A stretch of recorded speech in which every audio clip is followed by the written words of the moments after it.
I ain't gonna lie.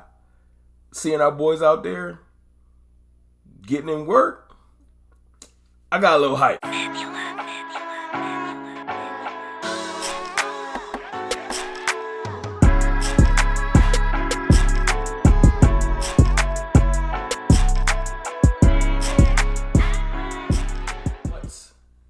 Good people, it's your boy Mr. Rome, Cowboys fan talk, right back.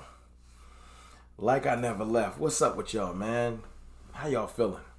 Hey, look, today, before I get started on my second video today, I want y'all to know, man, I appreciate y'all, man.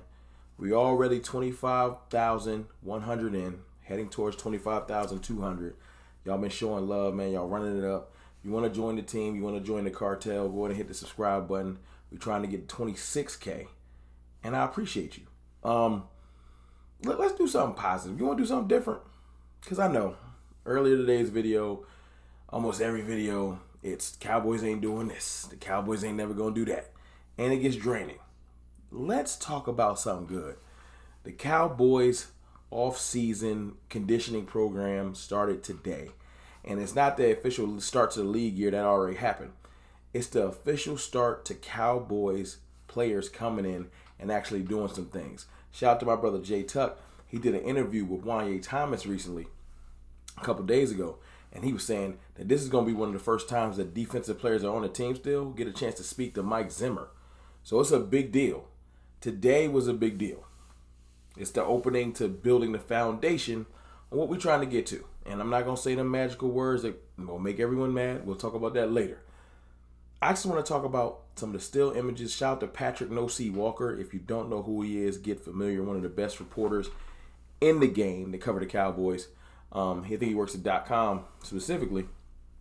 And he dropped an article today. You can go read it. I'm not going to just read his article. I'll just let you know. I'll paraphrase some things that he said. Talking about the fellas that was there. Now, we already talked about earlier today. CeeDee Lamb's not there. Micah Parsons not there. I know.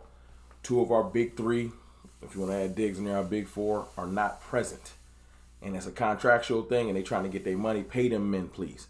But we still had some great, amazing young dogs there, and the lead dog was there. Listen, players looking good, man. I know it's a still image, but it's a heck of an image.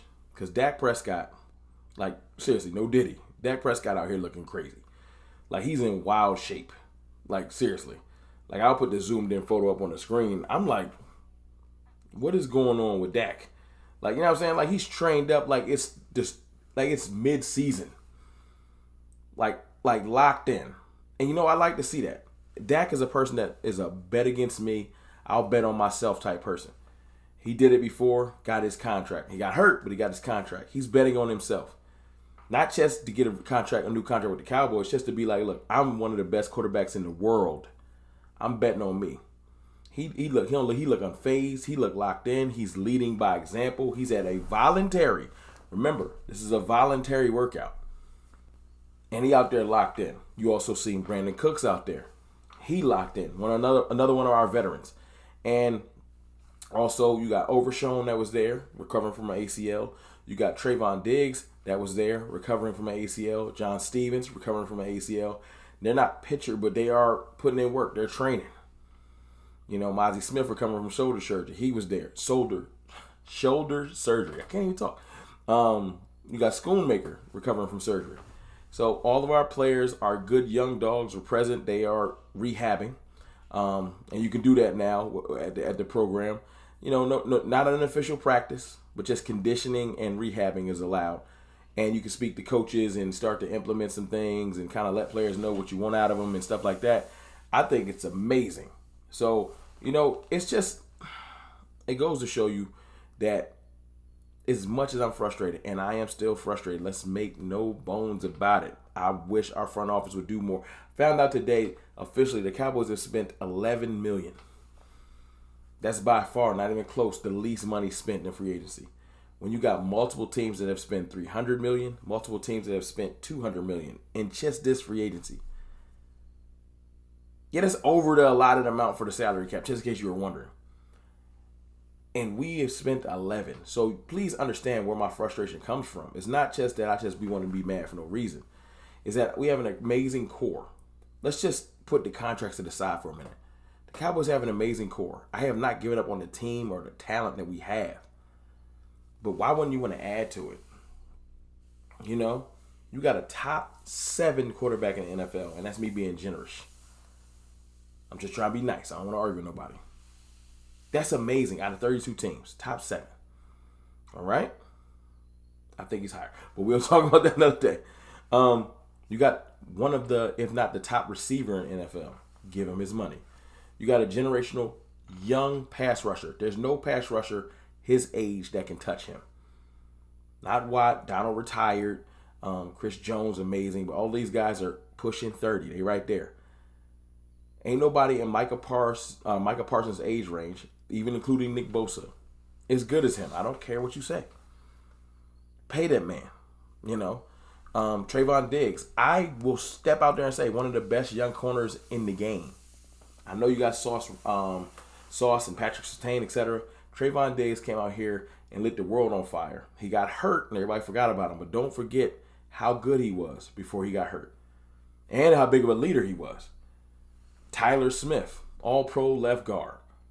Phenomenal young offensive line talent. You know what I'm saying? And then you got the Marquise Bells and the Wanye Thomases and the Sam Williamses and the Israel Mukwamus, and you got young dogs on this team, you know. But why wouldn't you want to add to it? And that's the frustrating part. No one ever wanted the Cowboys to go spend millions. Well, millions, of course. I mean, like hundreds of millions is what I mean. We just wanted to get some pieces. You know, go get some veteran D tackles. Add to the room. Go get another veteran linebacker. We got Kendricks. Just add to the team. We didn't need a whole lot. You know what I'm saying? We didn't need a whole lot. We just needed something, and the Cowboys just refused to do it. So I did want to say this. I think I've changed my draft strategy. And I think I'll speak on this more tomorrow. Y'all let me know in the comments if y'all like this. See, I was thinking, let's go ahead and be traditional. Let's go ahead and build up the trenches. Let's go get our running back. Let's change our... And then I thought about it. I said, you know what? Who had the number 1 offense in the NFL last year, points-wise? Dallas Cowboys. Yeah, I know. It's shocking, right? And we did that with Dak Prescott, Brandon Cooks, who didn't come on until late in the year, right? And players like Michael Gallup, who's not here anymore, Jalen Tolbert, who's still developing, Jalen Brooks, who was a rookie, and Jake Ferguson, who's going to exponentially take a leap. I think Jake Ferguson will finish this year a top 5 tight end in the league. My point is, it ain't like Dak Prescott was walking out there with the best offensive weaponry in his division, his conference, or the NFL. Like, where would you rank the Cowboys' offensive weaponry versus what? The 49ers? Below them. The Eagles, our division rival, below them. I know CeeDee Lamb is a beast, but I'm just saying, where would you rank them? Detroit Lions, we're below them. The Green Bay Packers, who just got Jacobs, we're below them. And I started to realize, this is an arms race.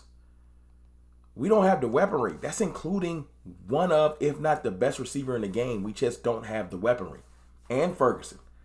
We need to load the clip. I'm back on team load the clip. I'll expound on it tomorrow. But I'm thinking, man, if Brian Thomas Jr. is there, you take him. If you can get Xavier Leggett, you go get him. You can get Polk, you go get him. Javon Baker, you go get him. Adonis Mitchell, you go get him. Maybe Ladd McConkey, you go get him. You get Jalen Brooks or Trey Benson. Or Jalen Wright. Yeah. Maybe even Blake Corum. It's time to stop playing. It's time, because as much as I want to say, build the trenches, fine. Dak Prescott got one of the quickest releases in the game and played with a struggling pass protection offensive line last year and still had the number 1 offense. That's a fact. I watched that playoff game. I do not think pass protection was the reason. No. Although we did lose Tyron Smith. But I'm telling you, our quarterback can make it work. But what he can't make work is lack of weapons. And if you take CD away, we got one in the possible. So who's going to shift the field? I say you go get a receiver. Between the first 1 and 2 picks, I don't care. I stamp it. We have maybe the 4th or 5th best receiving core weapons room in the entire conference. I ain't even bringing the rest of the league.